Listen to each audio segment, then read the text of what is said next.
So, last year there was a record-breaking smear campaign on YouTube. The target was James Charles.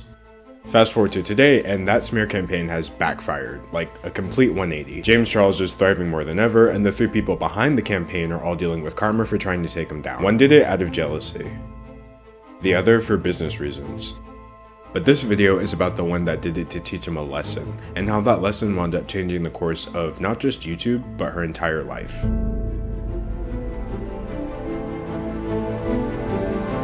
Right now, James Charles, you are changing everything. I love you so much. Don't cry.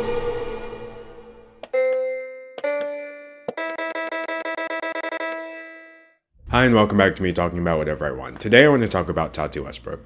But first I want to talk about this new YouTube setup. The quality, the depth of field, the organization and color coordination. It's been a while, but I've been working on all kinds of stuff while I was gone. This new setup, I bought a new camera lens, I posted a new video on my bonus channel, it's about K-pop. I worked on new episodes of my weekly podcast that I haven't updated in 8 weeks. Oops. I actually appeared on someone else's podcast before I uploaded the second episode of my own, and I'm designing new merch that's going to be released very soon. The links to all of that stuff will be down in the description below. Let's see, what else did I do?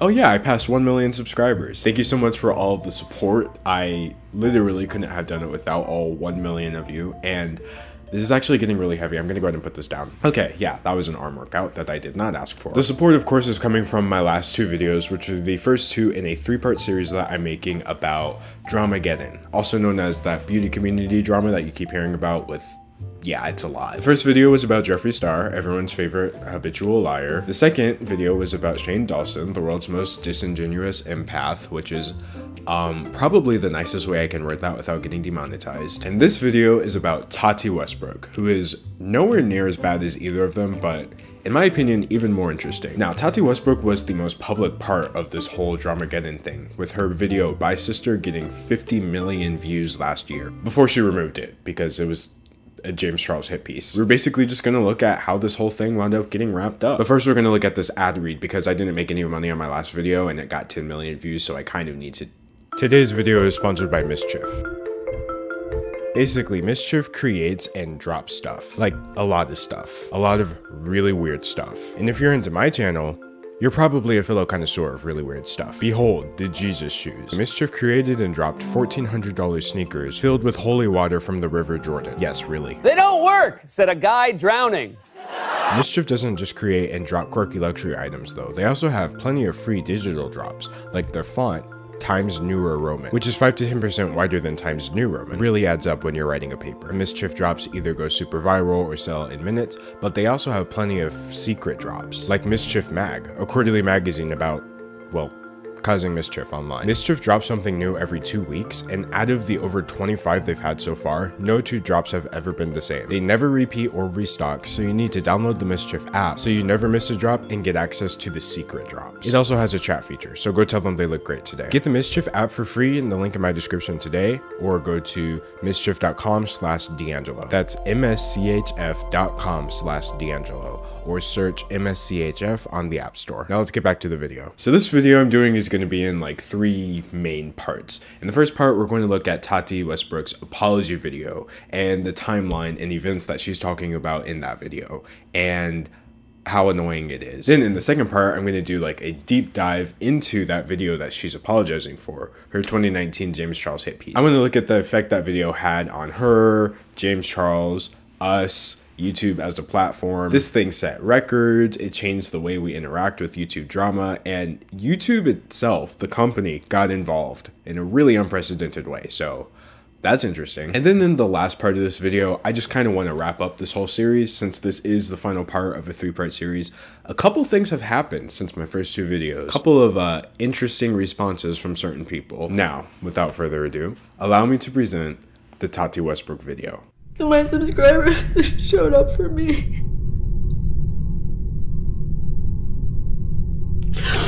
And I just hope that you're still there. I got a heart attack. So who is she and why does anybody care in the first place? Basically, Tati Westbrook is a beauty YouTuber. She's one of the biggest channels in the beauty space with nearly 10 million subscribers. She usually uploads twice a week with no exceptions. Her videos are very high quality and well produced. They're unique because In a space where everyone is kind of known for neon colors and bright personalities, Tati Westbrook is more subdued, more elegant. At one point, her brand was that she was the least problematic person in the beauty space, which isn't saying much when it's filled like people with Jeffree Star, and you get my point. Tati Westbrook is also a CEO of 2 companies, Tati Beauty and Halo Beauty. Now that's important to keep in mind because Halo Beauty sells vitamins, and Tati really cares about her vitamins. But over the past year, if you look at her channel, you might notice some weird things are going on. For one, she's losing subscribers at a rapid rate. Every single month, she's losing tens of thousands of subscribers. Even if her channel is growing, there's no way to tell because so many people are leaving. They're outnumbering the new people finding her. You'll also notice a lot of dislikes on many of her videos, despite the fact that the content itself is very innocuous. And the further back you go, the more dislikes you see. As you can tell, something happened on her channel at one point. All of this weirdness is stemming from controversy that happened 1 year ago. In May 2019, Tati Westbrook uploaded the infamous James Charles hit piece, simply titled "Bye Sister." In this video, she made very disturbing claims and allegations against her fellow beauty YouTuber, which we will get into later. It was very quickly revealed that there were 2 other people involved with this video as well, because immediately after publishing that video, she received support from both Jeffree Star and Shane Dawson. I talk about their involvement in the whole thing in the first 2 videos, but basically, people started putting the pieces together and realizing that all 3 of them seemed to be conspiring to take James Charles down. The only problem was James Charles didn't actually do anything. Now, part of the reason Bye Sister was such a big deal was because James Charles had just promoted a rival vitamin brand, which she pretty much cites as the reason for why she decided to speak out against him. So the combination of her serious allegations of him being a predator and the fact that she seemed to be doing this solely because he promoted one of her business rivals, coupled with the fact that she was promoting her vitamin brand throughout the entire video,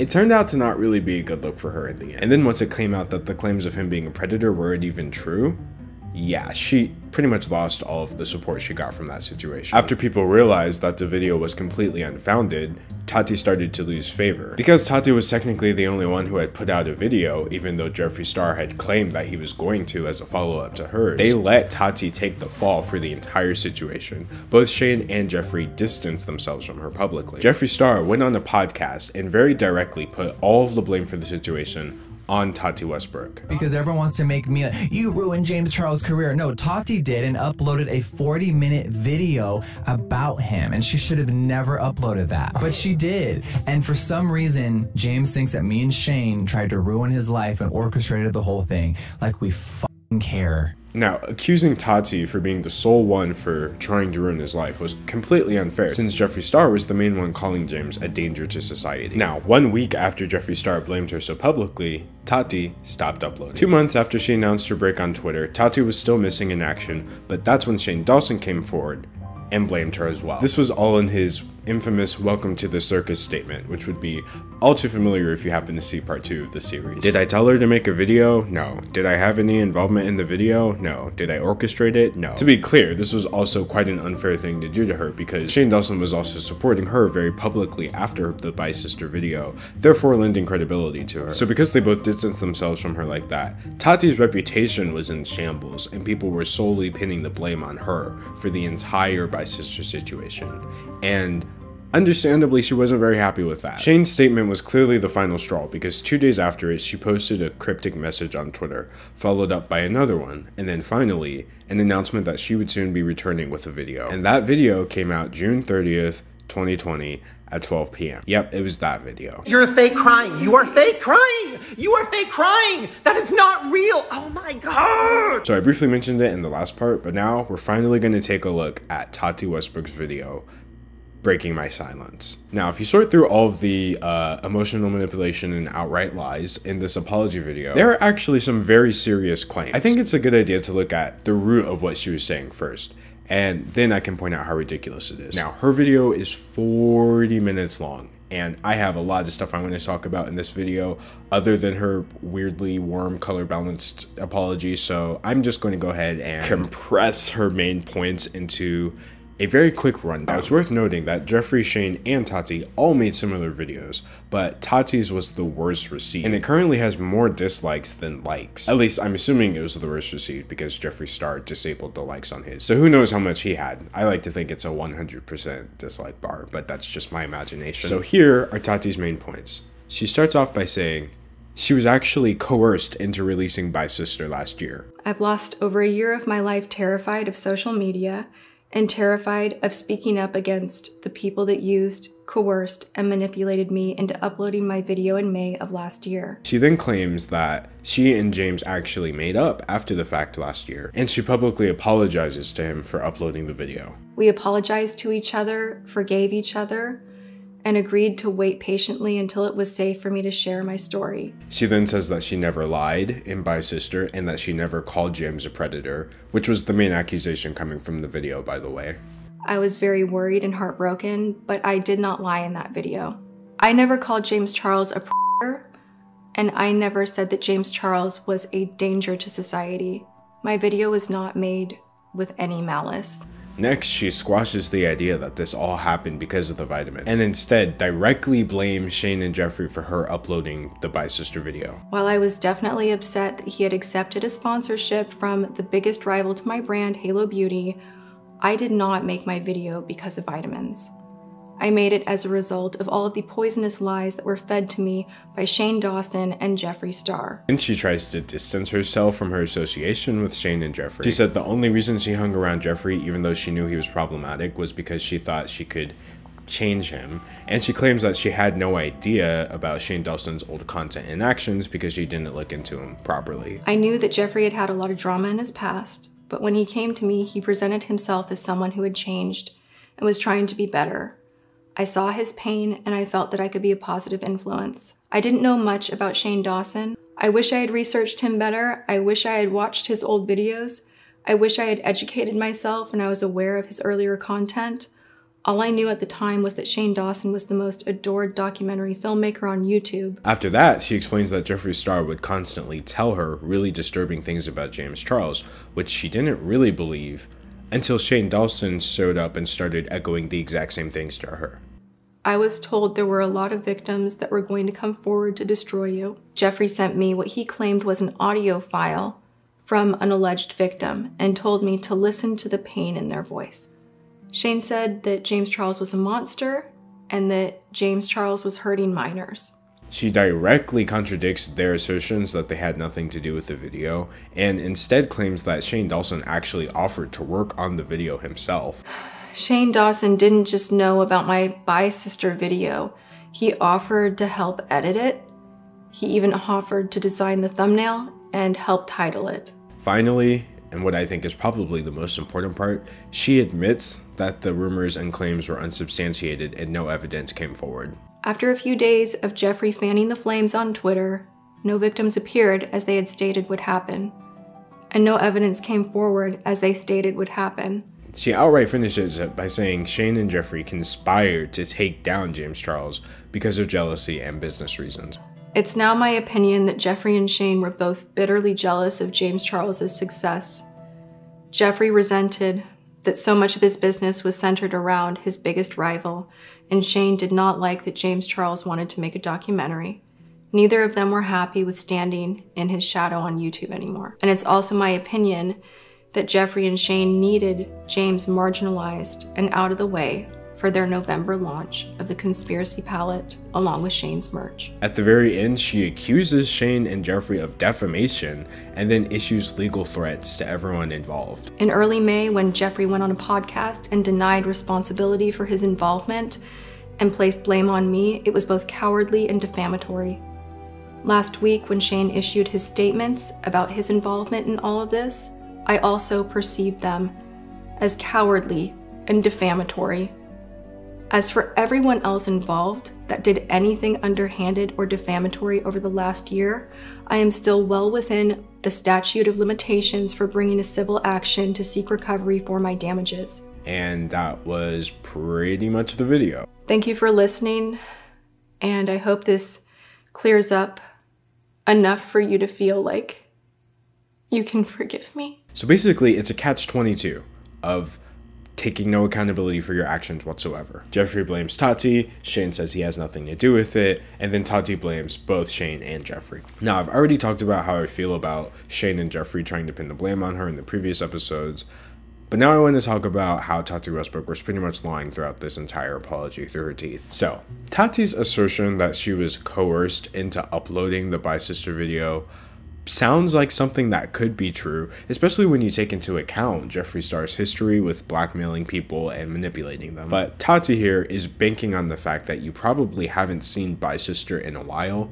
so you might not remember what she actually said in there. And even though she deleted that video, we still have access to it. So let's go ahead and take a look at it and see how all of her main points in her apology basically fall apart. So this whole I was coerced into filming and uploading a video is completely bogus, because in that video, in the 2019 Bi Sister video, she explains very clearly why she made it. And there's so much that you guys don't know, and I'm gonna share a lot of it with you because I feel at this point that I have to, because Gabriel Zamora decided to drag me out on the dance floor by calling me out by name in a video that he made about opinions in makeup. That doesn't quite sound like coercion, especially since she mentioned several times throughout that video that she was specifically doing it to set James straight and clear her name. She also lied in her apology, and she said that she never lied in her original video. I did not lie in that video. James Charles, for the most part, addressed many of the lies in that video, but the main one I want to talk about is the fact that she said that James Charles never promoted her vitamin brand on his channel. The reason that James always said that he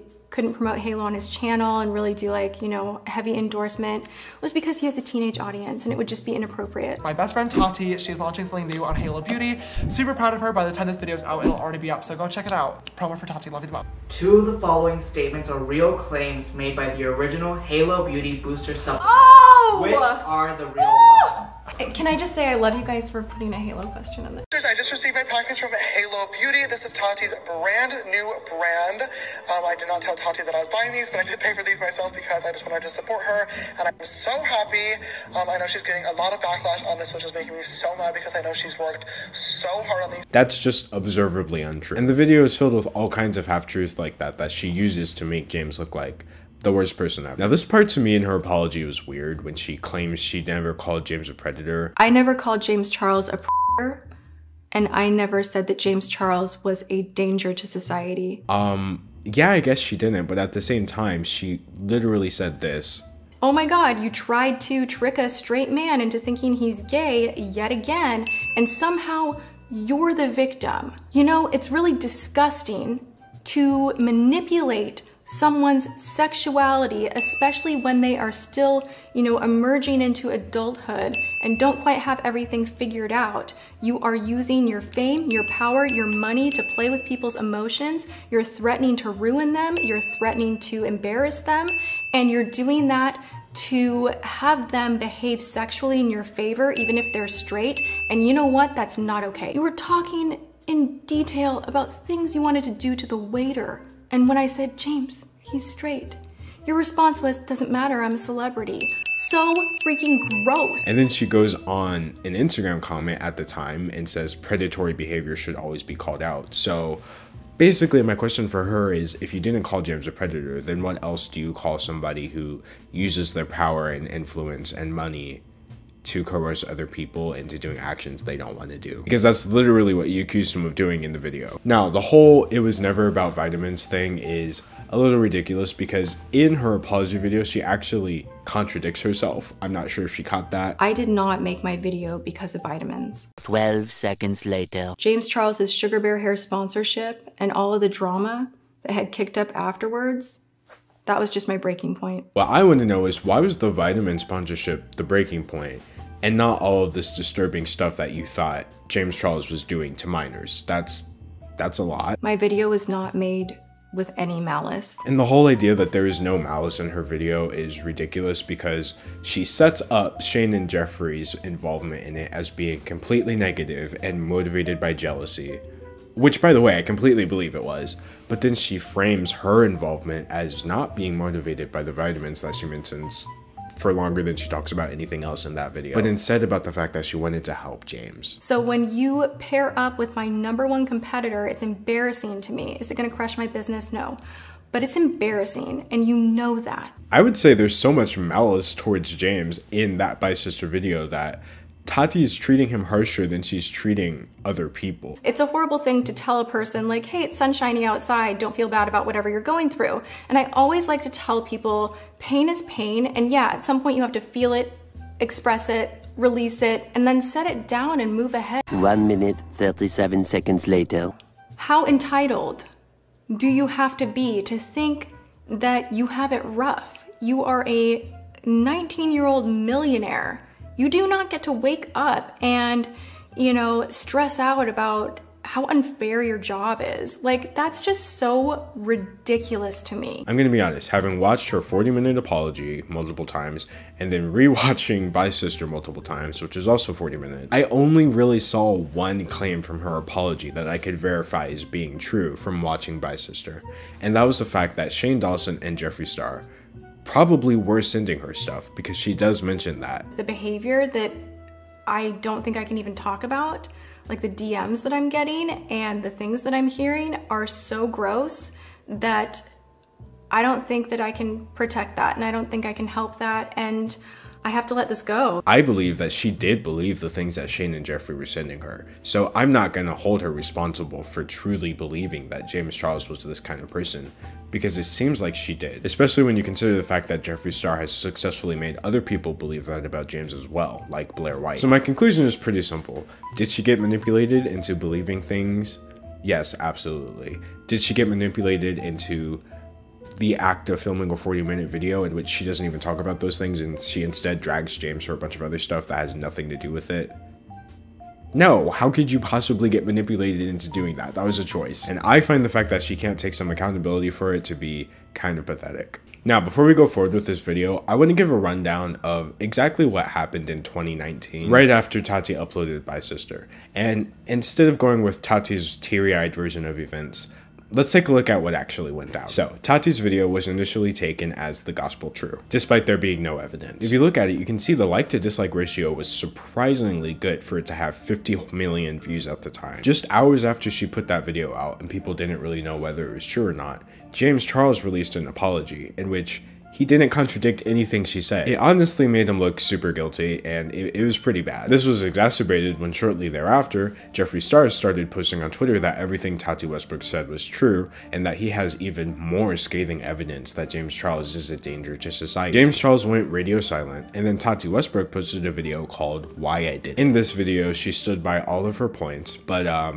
she kind of plays this saint-like role in which she claims she doesn't want there to be any hate sent towards James. I do really want the hate to stop. So she's pretty much having her cake and eating it here too, because she started a massive hate wave against James by claiming that he's done extremely serious things that should be criticized. And now she's also seeming like the bigger person for discouraging everyone from sending him hate. So in retrospect, I have to give her props. That was actually kind of well thought out. At this point, James Charles was losing everything. He lost 1 million subscribers that first day. It was so ridiculous that people were having James Charles' subscriber count watch parties, where they were just live streaming his count going down, down, and down. And this was back when they used to show the whole subscriber count, not just the abbreviated version. These watch parties were so huge that the biggest one I was able to find had 32 million views. His public support was dropping as well, which exacerbated the sub loss. He got unfollowed by his traditional celebrity mutuals like Miley Cyrus, the Kardashians, Ariana Grande. The mainstream media was covering James Charles left and right,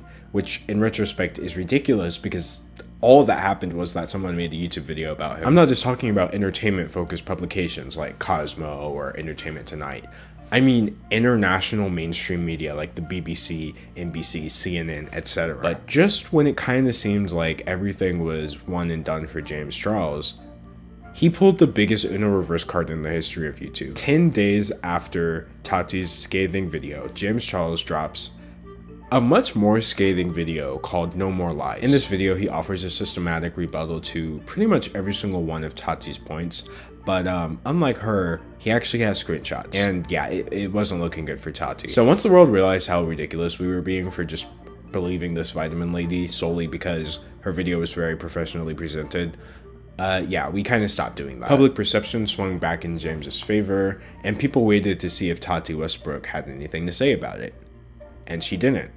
She vaguely claimed that James Charles was spreading half-truths, but somehow couldn't point out to a single one. So yeah, her reputation was pretty much done. In the long run, there was a temporary net loss for James because he was at 16 million. He dropped down to 13 million, but then he shot back up to 15 million after he defended himself. And by now, he's way past all those numbers. Meanwhile, Tati Westbrook is bleeding subscribers, along with Jeffree Star and Shane Dawson. Tati privated the video and then never spoke about it again, until her apology when she claims it was all manipulation and she wasn't really trying to be mean. So yeah, as you can see, the real version of events is a little bit different than what was presented in her apology, so that's very interesting. At no point did Tati Westbrook actually take accountability for lying and trying to manipulate people into believing that James Charles was a predator. And until she does that, I'm not quite sure how much I can respect her as a content creator. Not like it matters, because she still has like 10 million subscribers, even with all the ones she's lost. So before part 2, the last thing I want to do with Tati Westbrook's apology video is look at the emotional manipulation, because oh my gosh, wow, what is happening? There is literally so much emotional manipulation in that apology video. To begin with, she literally opens the video by crying. I just want to tell you that I missed you guys.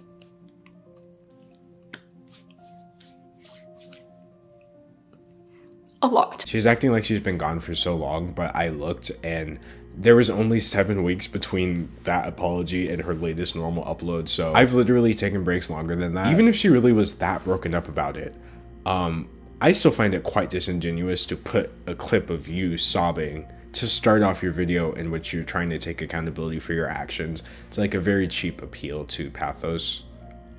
Logos? Is it pathos or logos? I don't know. I haven't been to college in a long time, okay? I also found it manipulative how she gave an excuse for not showing any evidence in this 40-minute video again. Now, I will say, the first reason she gave, which was legal reasons, I completely understand. I don't think there's anything wrong with what she said here. I'm sorry I was unable to provide you with receipts that I'm sure you want. I've told you everything that I can right now.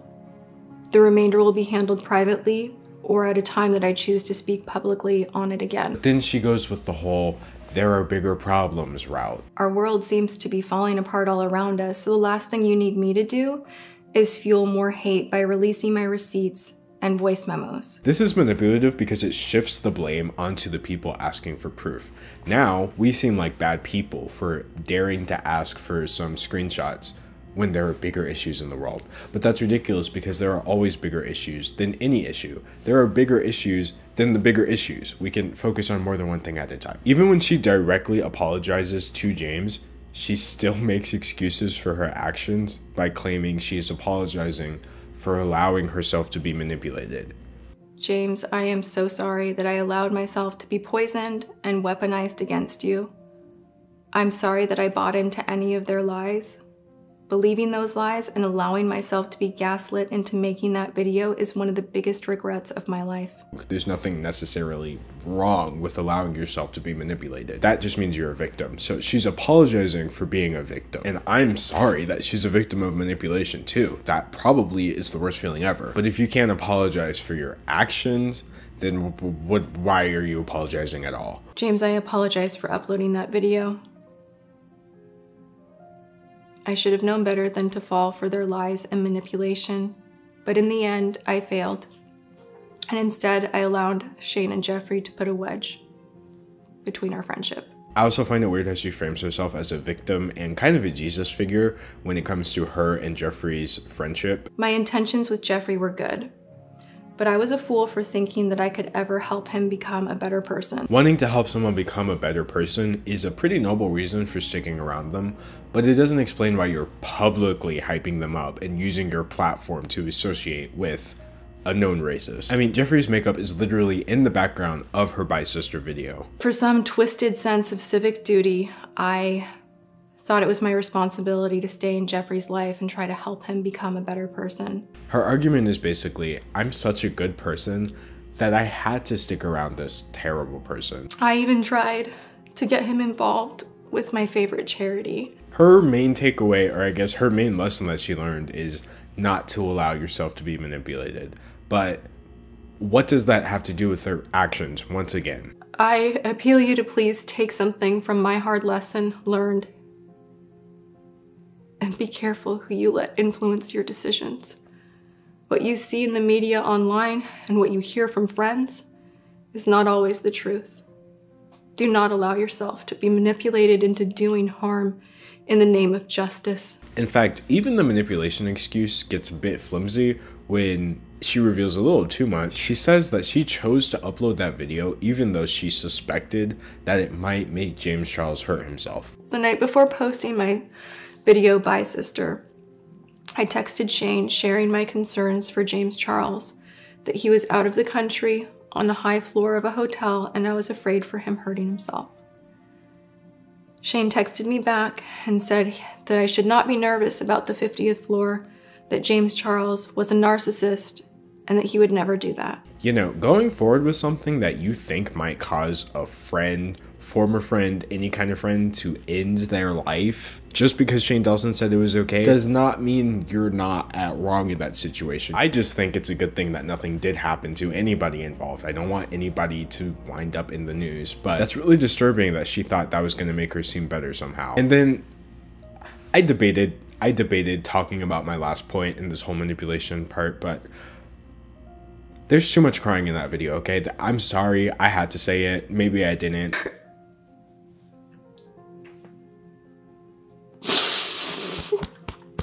I got a heart attack. Maybe I sound like I have no empathy right now. It's because I don't. Not for that. Now let's be clear. I do feel sorry for her crying because she's a victim of manipulation. Like I said, I believe that. I don't think she's lying. I don't even think she's fake crying. I don't feel sorry for her when I see the crying though, because she chose to leave that in the video. And that to me just really comes across as manipulative. Now, if this was an unedited video, just 40 minutes coming straight from the heart, bro, cry as much as you want. You know, just go ham. Cry me a river. As far as I'm concerned, I think everybody should cry for 40 minutes straight, unironically. But this video was edited. It had jump cuts. Cumulatively speaking, Tati and her editors decided to leave nearly 2 minutes of silent, unedited crying in this video. That is ridiculous. I promised my dad I wasn't gonna cry. The whole I promised my dad I wouldn't cry angle is like the biggest feel sorry for me, and sadly it has the opposite effect on me. I really promised to not cry during this video and I just could not do it. It's been a lot of pain. Ultimately, I find Tati Westbrook's apology video to be a mixed bag. It had everything I hate in an apology video: the excessive crying, the lack of accountability, playing the victim, outright lying, blame shifting. But on the other hand, I truly do believe she was telling the truth about Shane Dawson and Jeffree Star being such vindictive manipulators, and so I'm glad she was able to speak up about that. I just still find it sad that she felt the need to be so vindictive and manipulative in her Bye Sister video and seems completely incapable of taking any sort of responsibility for that. So makes it kind of hard for me to feel sorry for her. I don't know. I don't think there's any getting through to you, and I don't want to be friends with you. I don't want to be associated with you. And I need to say that very publicly so that this chapter can just be closed. All right, so we're here in part 2. You know, I've talked a little bit about the apology video, but now I want to talk about this in a general sense. I have opinions on Tati Westbrook. I have opinions on how everyone reacted to this whole situation. I even have opinions on YouTube because YouTube stepped in and they don't usually do that. So I'm going to cover all of that in this part. And I want to start by looking at why this James Charles smear campaign was so effective at first before James stood up for himself. Now, it had all the elements of a good smear campaign. There were motivations. Jeffree Star was obviously trying to knock James Charles out of the top spot that James had just taken from Jeffree just a few months prior. And it's pretty safe to say that Bye Sister temporarily did that. Too bad it didn't last. Shane Dawson was literally using that situation for profit by using it to falsely advertise the documentary series commercial for his new makeup collaboration. The new makeup collaboration with Jeffree Star, who would have also benefited from having James Charles in a worse position since James was also in the makeup market. And Tati's motivations were pretty obvious. I think she was just mad. So together they hatched a plot to take James Charles down, and I honestly find the way they did it to be pretty insidious. Framing James Charles as a danger to straight men was very precise and intentional. Tati Westbrook and Jeffree Star both did this. So part of the reason that people didn't really question Tati's original narrative was because she was actually feeding us a much older narrative. She basically paints James Charles the exact same way society used to paint gay men before they were seen as human beings, basically. You see, Ralph was a homosexual, a person who demands an intimate relationship with members of their own sex. Oh my God, you tried to trick a straight man into thinking he's gay yet again, and somehow you're the victim. By now, Jimmy felt a fondness for Ralph, and they continued to go places together. Ralph was generous and took Jimmy many interesting places and did many nice things for him. You are using your fame, your power, your money to play with people's emotions. He bought presents and even gave him money, but payments were expected in return. You see, Jimmy hadn't recognized Ralph's approach soon enough. You know, it's really disgusting to manipulate someone's sexuality, especially when they are still, emerging into adulthood and don't quite have everything figured out. It's literally the same narrative. Rehashing points from Boys Beware in current year is already a pretty disturbing thing to do, but knowingly doing this specifically to get back at somebody because you didn't like what he did about your business is absolutely ridiculous. In a way, I actually don't even have time to get into just how gross that is, but there's a really good video about that by the YouTuber Big Joel, so you can find that and watch it if you want to. Another reason that this smear campaign worked so well and everyone believed it was because Tati set up James to fail with all of his responses. She claims that he was beyond help. I don't think there's any getting through to you, and I don't want to be friends with you.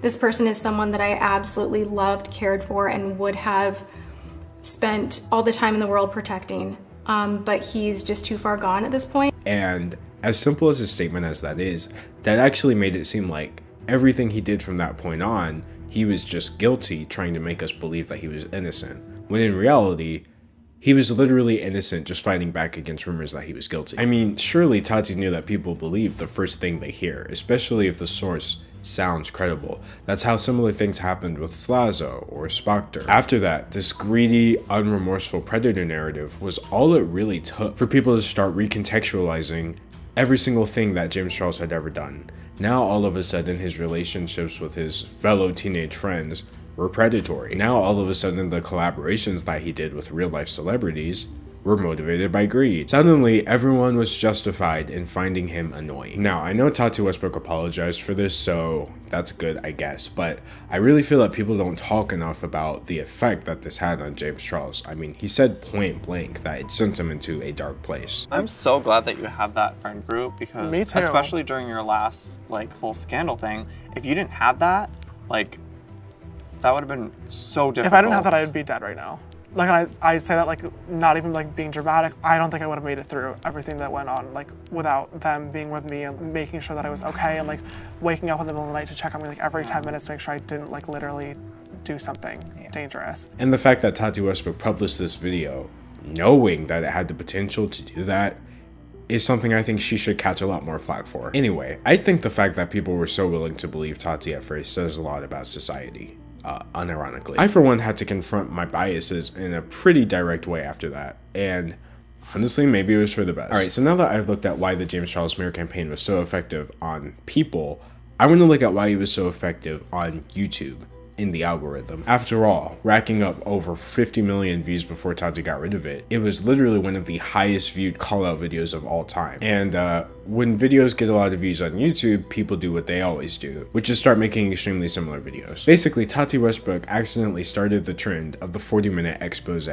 Now, granted, hers was not the very first one, but after that, oh boy, were there a lot. Now that it was a YouTube trend, we saw a ton of videos in an identical format, but instead of Tati versus James for 40 minutes, we had Deji versus KSI for 40 minutes, Jesse Smiles versus Gabby Hanna for 30 minutes, Stephanie Sue versus Nikocado Avocado for around 50 minutes. Twice. H3H3 versus Keemstar for 40 minutes, Simply Nessa versus Tana Mojo for 40 minutes, me versus Shalom Lester for 40 minutes.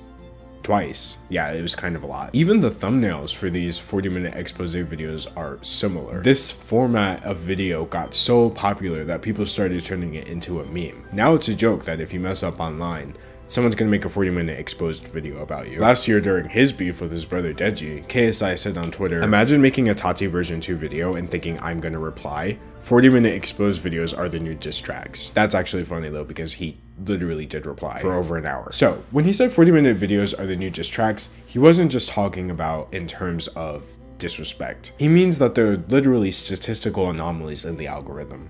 See, a few years before the 40-minute expose was the hot stuff, diss tracks actually were. People like iDubbbz, Rice Gum, and the Paul brothers would call each other out in diss track music videos that would get anywhere from 80 million to 200 million views. As you can see, these videos were just as prevalent as the 40-minute call out. Now, these videos racked up more views than normal videos because they were also music videos, and YouTube promotes music on the site differently than it does normal videos. Usually, content is only promoted to people who watch similar content, but music videos are promoted to everybody. It's really not very likely that all 200 million people knew who Logan Paul was before clicking into this video.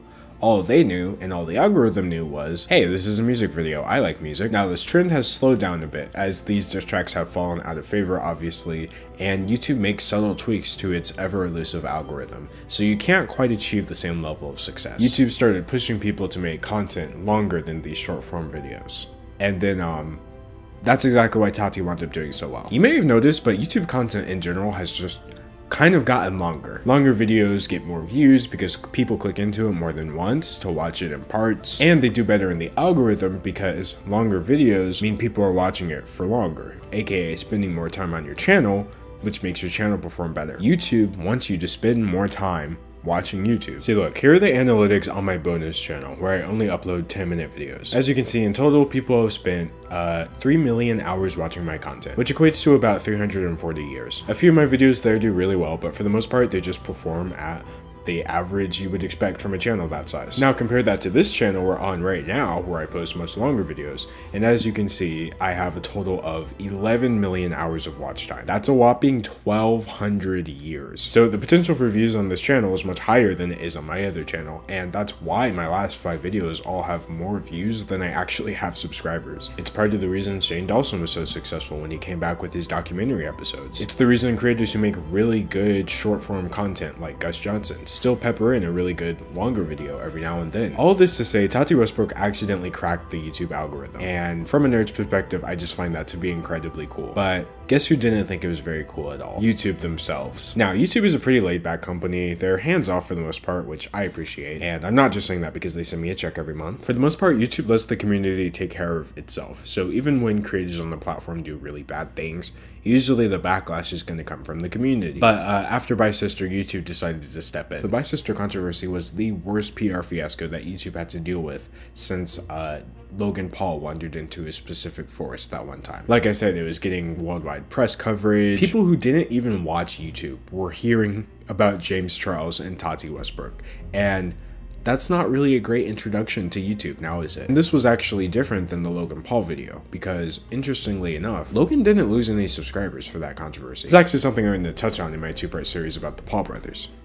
Just kidding. Unlike the Logan Paul fiasco, James Charles was bleeding subscribers, so it had that extra element of watching the numbers go down in real time. Like I said, they were having James Charles subscriber count watch parties and everything. People were celebrating this. Now, even though it got resolved within a matter of days and James Charles bounced back pretty quickly, the damage had been done, and it left YouTube looking for ways to make sure it never happened again. So they disabled the live subscriber count. See, YouTube.com has gone through all kinds of changes in its history. They've added features like the join button or the mini player. They've taken features away, like the annotations or Leafy's channel. But they've never changed the way numbers are displayed, like the views or the subscriber count or the number of comments, in the 15 years that they've existed, until 11 days after Bisister was uploaded. And YouTube announced that they were abbreviating the subscriber count, not just on the channel page, but across their entire API. Changing the API meant websites using the API, like live subscriber count websites, could no longer update subscriber by subscriber. Now, everyone's sub count displays in only 3 numbers at a time.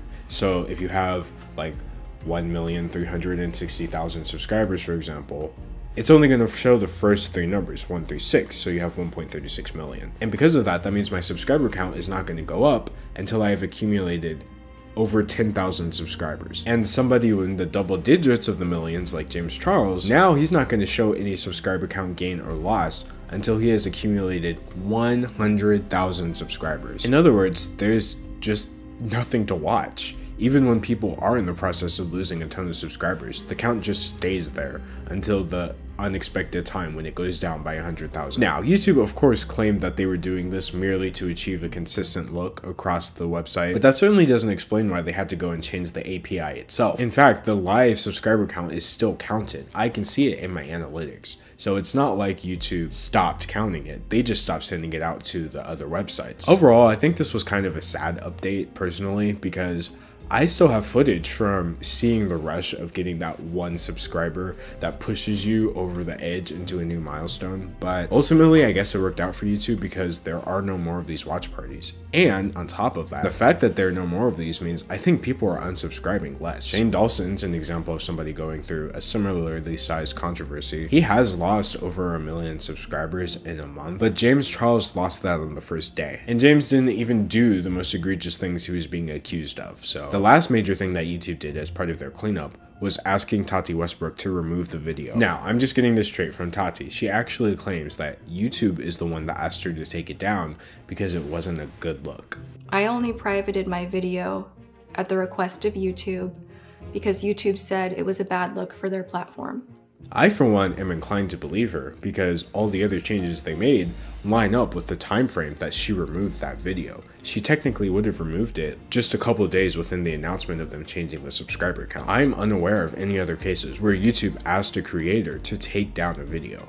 It does make sense though. I mean, YouTube can't just outright remove the video for no reason, because then that's a bad look for them. And also, even if they suppress the video in the algorithm, that's not going to stop anything since most people were watching it because of word of mouth and the fact that it was embedded on almost every mainstream media news site. So how else could they really stop all the attention besides asking Tati to take the video down herself? So that's how Tati Westbrook wound up starting an entire trend of new content, setting forward a chain reaction that led to a record of the most subscribers lost in a day for James Charles, and getting YouTube themselves to step in an unprecedented way, all because of what she said in a 40-minute video and how people reacted to it. With all that being said, I just think it's interesting that the video is technically private, not deleted, meaning it's still there on the website. Imagine if she got bored and decided to make it public one day again. Alright, so for this last section of part 2, I'm just going to go ahead and give my opinion on Tati Westbrook. You know, I've said a lot about her videos, I've said a lot about her involvement, but I do have some opinions on her as a person. Throughout all of this, Tati Westbrook has been the target of major criticism for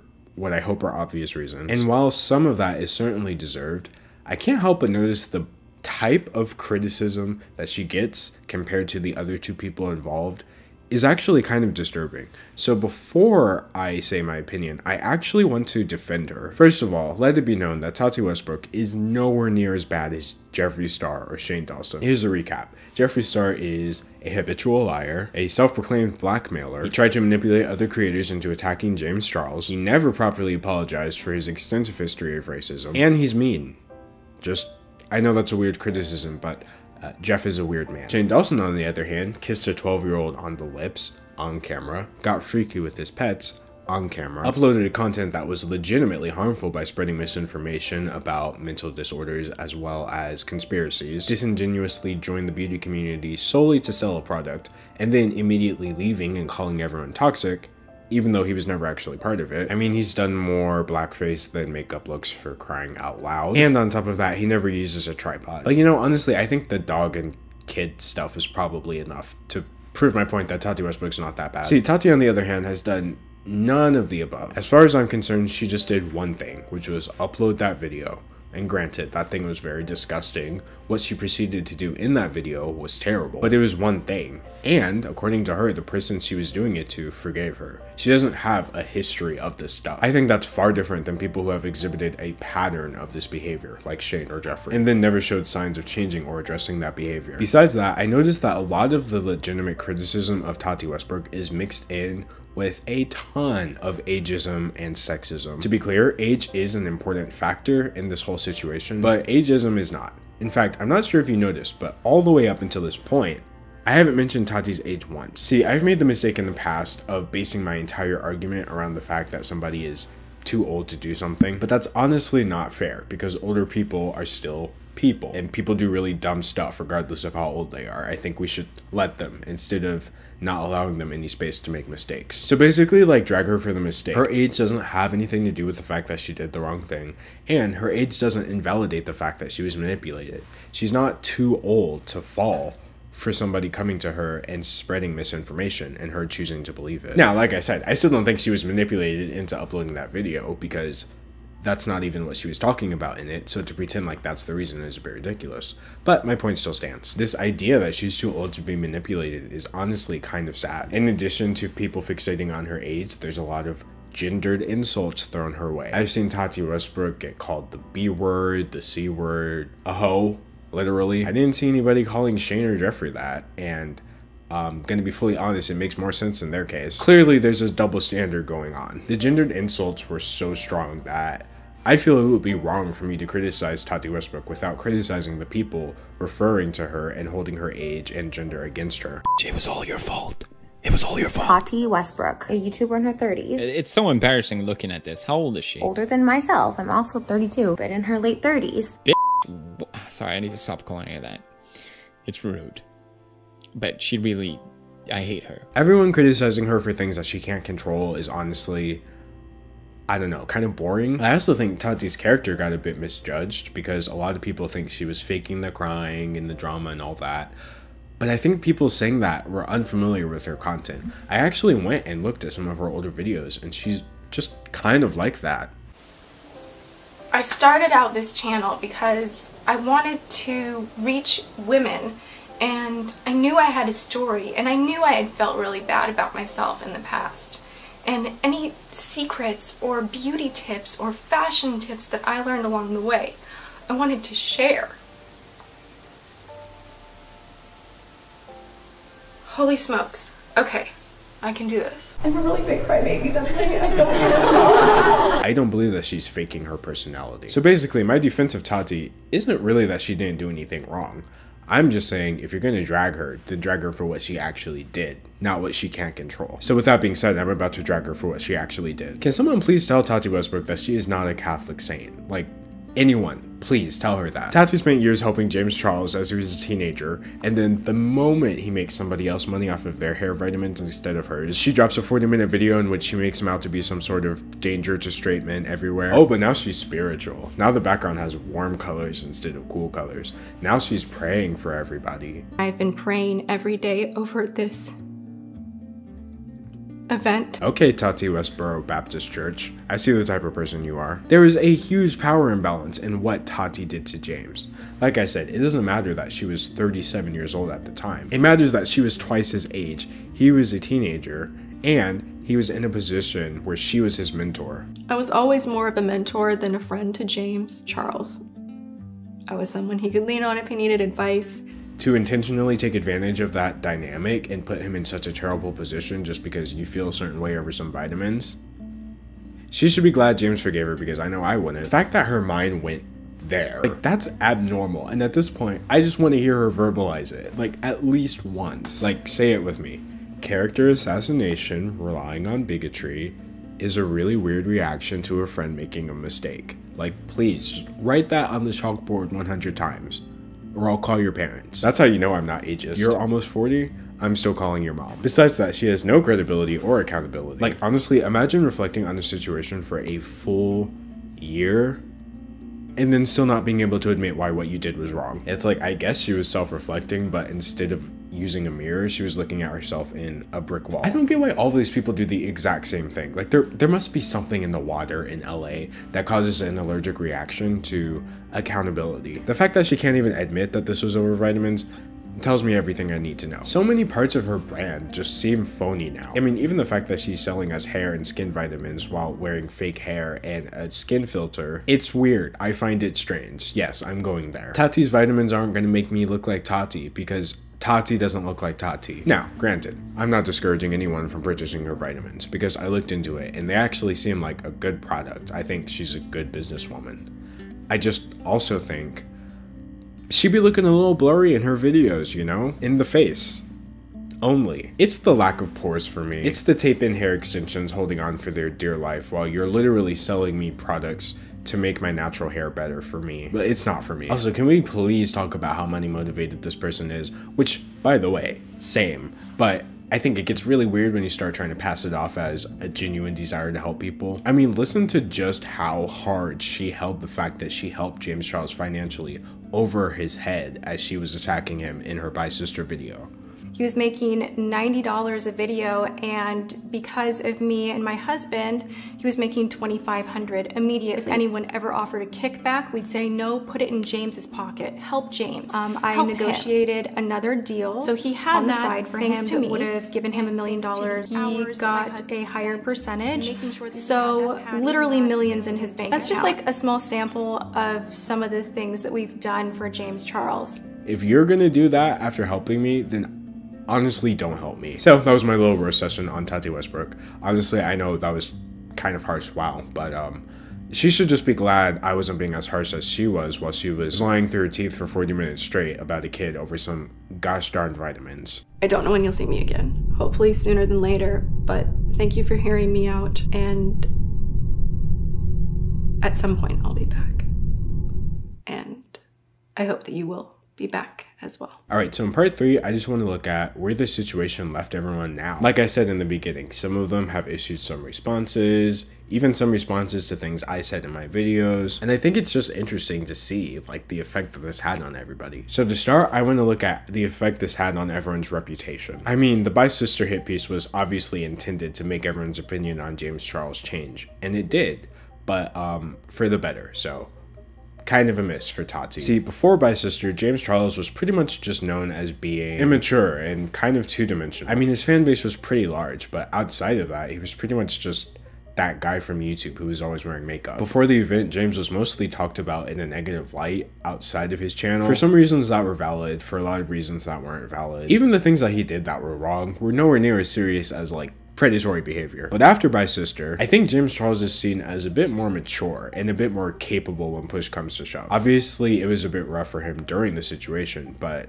the way he came together with the receipts and issued it so professionally, honestly without insulting Tati Westbrook, and proved to be the more mature person in the situation, I think was kind of surprising. As for Jeffree Star, I would say Bye Sister changed him from being outspoken and powerful to kind of weaselly and conniving. I mean, before the whole scandal, Jeffree Star was still not really considered to be a nice person, but I think he just had a lot of respect from his fans because he spoke up about things he didn't like. He had a powerful reputation too. Anytime someone crossed him, he would kind of insinuate that he had the power to ruin their career. And they often did experience some pretty big consequences. He was like the villain of YouTube, and to some people, that was really cool. And to other people, it was like not remotely cool, but it did at least seem to be backed up by actual actions. After Bye Sister though, I'd say Jeffree's reputation is just kind of in the gutters. It's like he was a big scary balloon and then James Charles just popped it. I think it's pretty clear now that Jeffree Star has no real weight behind his words.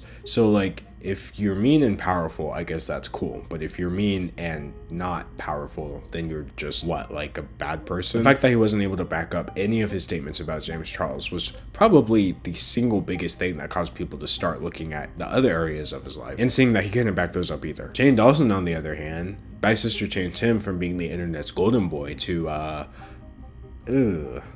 maybe we shouldn't go into too much detail. I think we all know what happened with Shane Dawson. I mean, before the whole drama, his documentaries were considered to be reputable for some reason. And he never had a public disagreement with a creator, except Bobby Burns, and that went terribly. But he was never outwardly harsh to another creator before James Charles. And I don't think anybody thought he could be. But after everything went down and Shane made his statements, he was seen as being like super dishonest, falsely using it to promote his series, falsely using it to promote his makeup, criticizing James so harshly in his Welcome to the Circus statement. But like I said, there was a lot of weird stuff with kids and animals, so I think that's what we should really be focused on when it comes to Shane Dawson, more so than makeup drama. And as for Tati Westbrook, Bye Sister changed her from being like this professional, unproblematic, and caring mentor figure to kind of ruthless, I think is the best way I could describe her. Yeah, I mean, before this whole thing, she was specifically known for never getting into drama with anyone.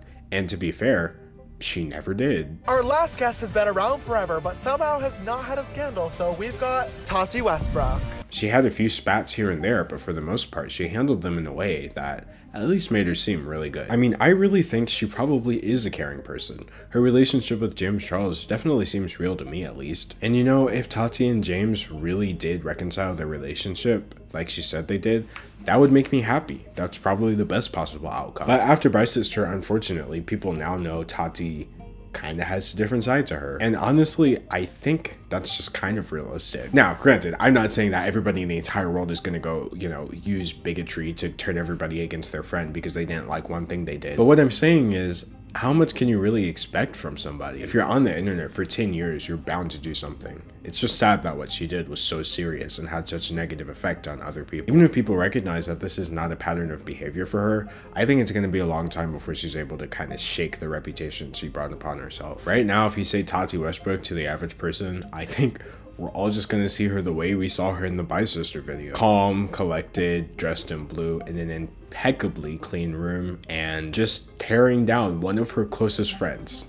over vitamins. Alright, so now that we're close to the end of the video, I just want to make some updates that happened since parts 1 and 2. So part 1 was about Jeffree Star, and I think as of now I released that video about 2 months ago. So there's been some updates. Jeffree Star has released 2 different videos in which he's addressed to the controversy, including things that I happen to speak about in my videos. Now, this first video is more so his reaction to Tati calling him out. The video is called Doing What's Right, and in this video he claims that he's done with the drama. I've spent a lot of time realizing why I do certain things and why I do the things that I do.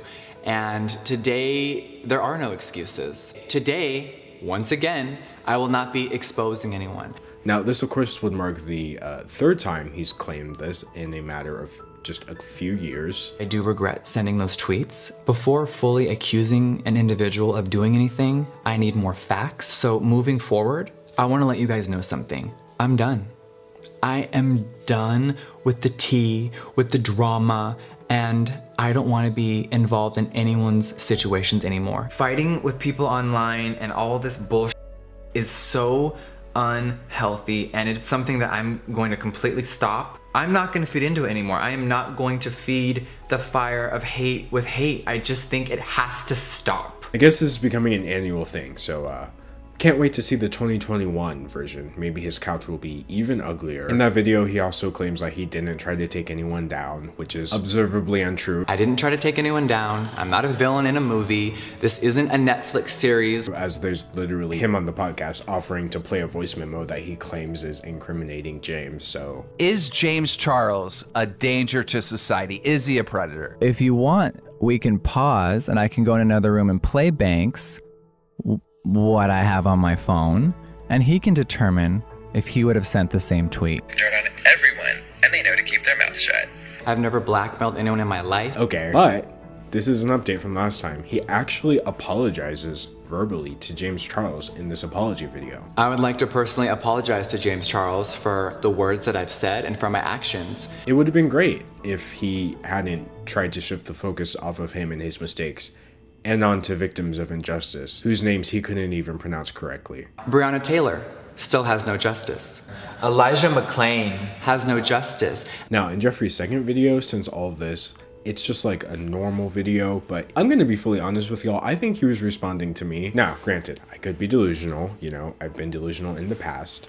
I used to think I didn't look good with glasses. I've been that delusional. But no, like, I'm literally positive he was responding to me. See, in that video I made about him, I had a bunch of weird topics, but 2 of them I was unsure of. And one of them was the robbery that he claims happened, in which $2.5 million worth of makeup were stolen from one of his warehouses. In this video, I shared that I did not believe this occurred because I didn't see any proof of it, but that if I saw proof, I would obviously believe it happened. So basically, Jeffree Star briefly addresses that. Speaking of my concealer, Chris, you might find this hilarious.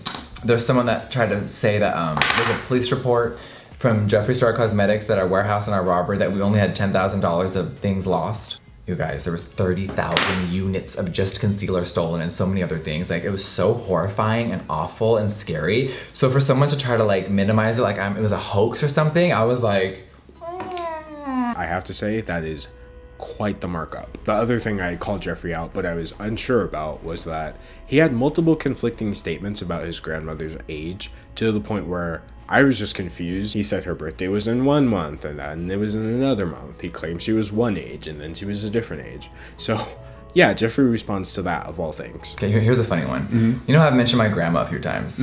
Yeah. My grandma Mary, she's her real age is 103, okay? She turned that in July of this year. But when we did our video, I said my 100-year-old grandma, so everyone thinks that she's not real. My grandma's not real, and I fabricated her, and she's all a lie. Yeah. You guys, oh my God, I can't. I will say, in this case, I believe him. I would pretty much believe anybody about the age of their grandmother if they didn't give like 3 different ages. It doesn't change the fact that he was still lying though, because he posted a photo that he claimed was him on his way to visit her, but it was like several months old. Now, part 2 of my video, of course, was about Shane Dawson, and was a lot more serious than just some weird lies here and there. Shane Dawson hasn't actually made any public statements since my video, which means we're going on, I think, 2 months since he said anything at all. Now, we do know that he's okay because his fiance posted a photo of him on his birthday, so that's good. But what's interesting though is that even though Shane Dawson hasn't said anything, the 2 people closest to him who are on YouTube have. Both his fiance, Rylan Adams, and his fiance's sister, Morgan Adams, released statements about Shane Dawson that were, dare I say, weirdly similar. I understand that Shane's made highly insensitive and offensive jokes, and I know that while they were far in his past, it's hard to separate that person from who he is today. I see these old videos of Shane and I'm like, wow, I don't even recognize that person. That Shane isn't even in the same stratosphere as the Shane that, you know, you get to see in these older clips. So that's all I have to say. I don't know, I'm just saying they were weirdly similar. Anyway, writing off his stuff as jokes or dark stuff from the past clearly shows me that Shane Dawson's course of action is to just not address the root of the real issues that people were accusing him of, which were not jokes or weird content from the past. But hey, at this point, that's probably for the best. So those are my updates to part 1 and part 2. If there's any updates after this, bro, I don't care. Like, you make the update video, okay? I think we're up to like, what, 3 hours worth of content about this? I think that's good. I think I about covered everything, okay? But you know, now that everything's blown over, it does leave me wondering what's gonna happen next.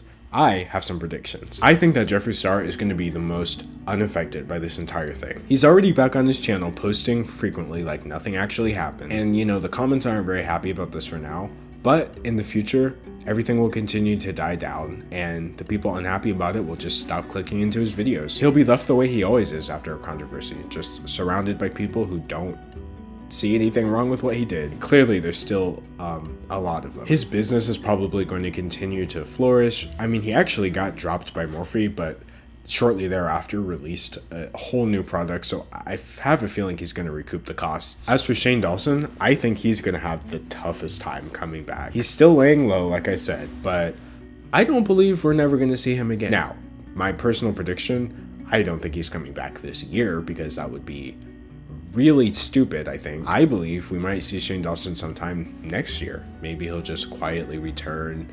I doubt he's going to address any of the real issues because it's been like, what, 10 years, 15 years?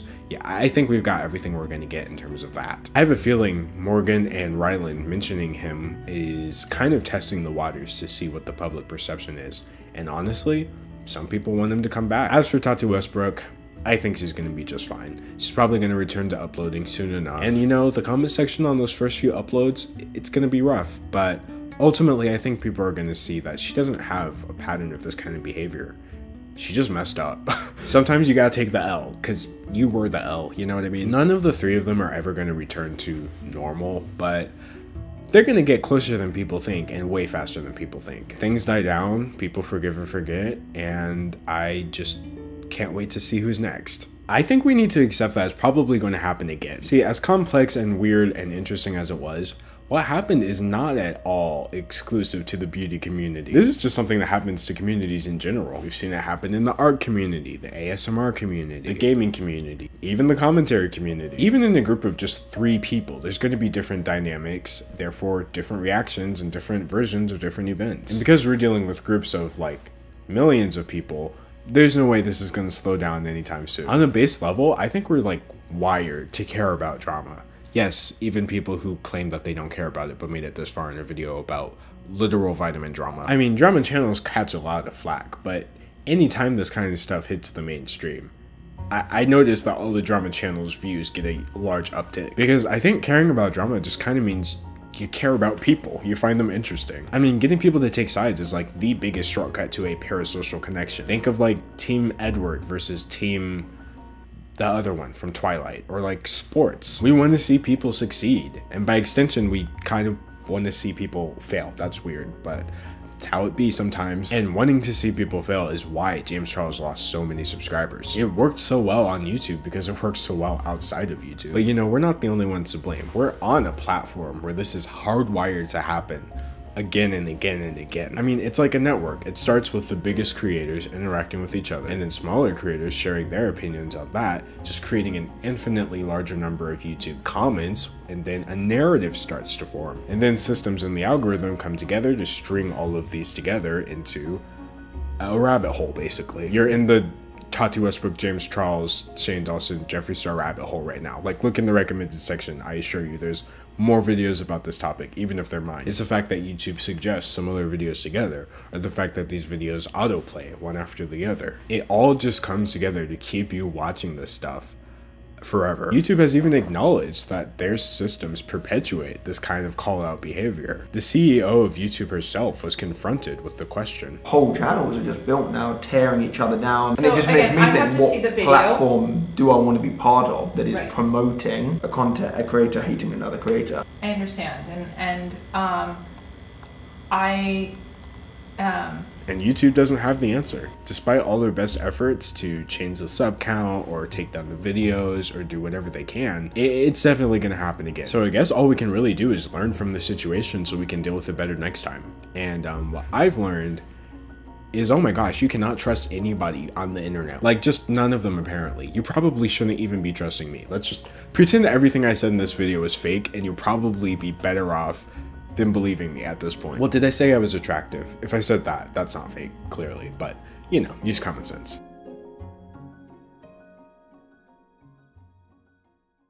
And that was it. That was my video. That was my video about Tati Westbrook and vitamins.